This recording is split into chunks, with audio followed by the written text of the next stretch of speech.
दोस्तों नमस्कार, मेरा नाम चंदन प्रसाद हुआ। मैं आप लोगों के बीच अभी मनीष कश्यप जो बिहार में सन ऑफ बिहार और यूट्यूबर, अपने आप को यूट्यूबर पत्रकार भी कहते हैं, तो चलिए उन्हीं के बारे में मैं अभी बात करूंगा। जिस तरह से अभी जस्ट उन्होंने बीजेपी का दामन थामे हैं और जिस तरह से हमेशा बार बार वे माननीय तेजस्वी प्रसाद और माननीय लालू प्रसाद यादव जी पे हमला करते हैं, तो मैं कहना चाहता हूं। और एक चीज़ और कहते हैं कि लालू प्रसाद माननीय तेजस्वी प्रसाद यादव जी ने ही जेल भेजे। मैं कहना चाहता हूं कि कहीं ना कहीं जेल जो गए हो मनीष कश्यप भाई, मैं बताना चाहता हूं कि जिस तरह से आपने जो वीडियो बनाए थे, क्या उसमें क्या सच्चाई है और क्या ये है, उसको तो साबित करना पड़ेगा। और ख़ास करके आपने बिहार में अगर जेल जाते, कहीं ना कहीं आपको तमिलनाडु सरकार ने आपको जेल भेजे, तमिलनाडु में जेल जाने के बाद आप बिहार में आए हैं। उसके बाद बार बार जो तेजस्वी प्रसाद यादव जी पे जो आरोप लगाते हो भाई, तो कहीं ना कहीं उस काम किए हो, वीडियो बनाए हो, तभी तो जाके जेल गए हो।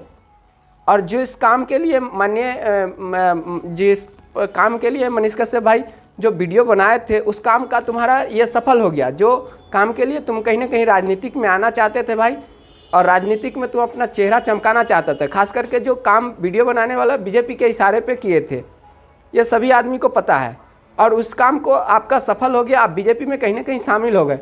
और बार बार जो माननीय तेजस्वी प्रसाद यादव चाहे लालू प्रसाद यादव पे जो करप्ट का जो कहते हो, तो लालू प्रसाद यादव जिस तरह से आप अपने पापा से या अपने दादाजी से जाके पूछना भाई, और अपने दादाजी के जो उम्र के जो गांव में लोग होंगे उनसे जाके पूछना कि किस तरह लालू प्रसाद यादव ने आज से मतलब 30-32 साल पहले जिस तरह से लालू प्रसाद यादव फर्स्ट बार आए थे, तो किस तरह के लोगों को मतलब बैकवर्ड और फॉरवर्ड के बीच का डिफरेंस था।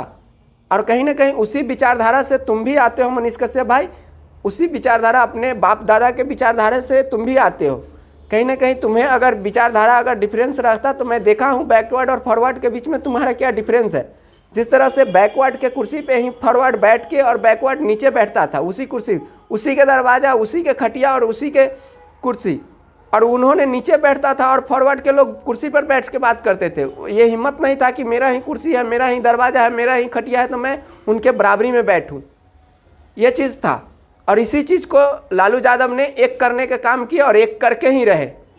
और इसीलिए सबसे ज़्यादा अगर लालू यादव किसी को खलता है, अगर करप्ट के लिए खलता, तो मैं मानता कि करप्ट के लिए खलता है, लेकिन लालू यादव सबसे ज़्यादा अगर किसी को खलता है तो इसीलिए खलता है जो इस विचारधारा से आते हैं, जो विचारधारा जिसका मानसिकता ये है कि मनुवादियों का विचारधारा, तो इसी विचारधारा के लिए, इस विचारधारा से जो भी आदमी आते हैं, उसी लिए लालू यादव सबसे ज़्यादा खलते हैं। और बताना चाहता हूँ, जिस तरह से लालू प्रसाद यादव ने पूरे 200 करोड़ का जो रेलवे में बजट दिए थे, क्या आज तक कोई रेल मंत्री ऐसा बजट दिया था क्या?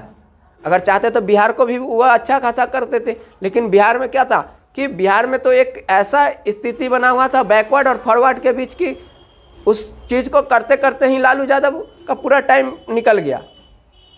और इस चीज़ को एक करने में लालू यादव ही पूरा अपना दमखम लगा दिए। तो चलिए, ये काम को लालू यादव सफल। इसीलिए किसी को अगर लालू यादव को खलता है तो इसलिए खलता है। और मनीष कश्यप, मैं बार बार बताना चाहता हूँ, तो मैं बार बार हर वीडियो में मनीष कश्यप के बारे में बताया है कि मनीष कश्यप भाई आपने बीजेपी के लिए ही काम करते थे। आज तक तुमने न्यूज़ 18 के रिपोर्ट में आपने ये भी बोला है, इंटरव्यू में ये भी बोला है कि मैं बीजेपी के विरोध कभी नहीं बोला हूँ। ये अपने आप को साबित भी किया है कि बीजेपी के विरोध कभी बोला ही नहीं है। मैं बार बार हर वीडियो में मैं बोला हूँ कि मनीष कश्यप एक बीजेपी का एजेंट है, और उन्होंने ये बात को साबित कर दिया कि मैं बीजेपी का एजेंट हूँ। और ख़ास करके ये भी बात है कि देखो, बिहार के आगे बढ़ाना होता है ना, तो बिहार के आगे बढ़ाने के लिए बहुत सा काम है। ये बात नहीं है कि तुम बीजेपी में जाओगे भाई। तो मैं बताना चाहता हूँ कि बीजेपी में अगर बीजेपी का अगर बिहार के बारे में कुछ सोचना होता भाई, तो 40 का 39 सीट दिया पूरे 10 साल में। तो बिहार को अगर विकास करना होता ना, तो 10 साल में कुछ ना कुछ विशेष राज का पैकेज या विशेष पैकेज देते। क्या दिए मोदी जी बिहार में 10 साल में? क्या दिए? पूरे 39 सीट दिए पिछले 5 साल में। और पिछले बार मतलब पूरे 10 साल में ऐसा पूरे के पूरे सीट दिया है बिहार ने, फिर भी बिहार को मिला क्या मनीष कश्यप भाई, बताओ ना।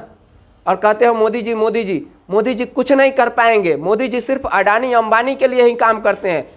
अति पिछड़ा और ओबीसी के कास्टों के लिए तो खास करके कोई काम ही नहीं कर पाते हैं। और किसी के लिए मोदी जी काम नहीं कर रहे हैं। मोदी जी सिर्फ अडानी अंबानी के लिए ही काम कर रहे हैं। तो मैं कहता हूं मनीष कश्यप भाई कि जिस तरह से तुम खुले हुए तो ना अब तो तुम एक काम करो, मोदी जी के जाके डेली चरण स्पर्श करना और अमित शाह जी का चरण स्पर्श करना। जिस तरह से किसी नेता को ना मैं चैलेंज के साथ कहता हूं कि सिर्फ एक नितिन गडकरी साहब ही बीजेपी में हैं जो अपना ईमानदारी से काम करते हैं। अगर किसी नेता के अंदर अगर दम होता है ना, किसी भी कोई भी पार्टी को एनडीए गठबंधन में किसी का दम नहीं है कि बीजेपी का माननीय प्रधानमंत्री और अमित शाह का विरोध चल जाए। अगर कहेंगे कि इतने बेटा यती रहो तो यती पेशाब कर देगा पैंट में, अमित शाह कह देगा, तो ये स्थिति है बीजेपी में, मैं बताना चाहता हूँ। और उसी कैटेगरी में मनीष कश्यप तुमको भी रहना पड़ेगा भाई। इसलिए ज़्यादा उड़ो मत और लालू यादव को बार बार करप्ट मत कहो। करप्ट कहने से पहले 100 बार सोच लो। जिस तरह से सबसे ज़्यादा अगर खलता किस बात की है कि भाई कहीं ना कहीं बैकवर्ड लोगों को मेरे सामने दर्जा दे दिए बैठने के लिए, इसीलिए खलते हैं, इसी चीज़ को सबसे ज़्यादा खलता है। तो चलिए मैं अनुरोध करता हूं कि जिस तरह से अपना चेहरा चमकाने के लिए भाई आए थे राजनीतिक में, अब तुम्हारा कामना पूरा हो गया, तुमने बीजेपी में शामिल हो गए, बीजेपी में दामन थाम लिए हो, तो देखो तुम्हारा कहीं बात का ठीक नहीं है मनीष कश्यप भाई, इसलिए ज़्यादा मत बोलो। और मैं इसी के साथ अपना बात समाप्त करता हूँ। जय हिंद, जय भारत।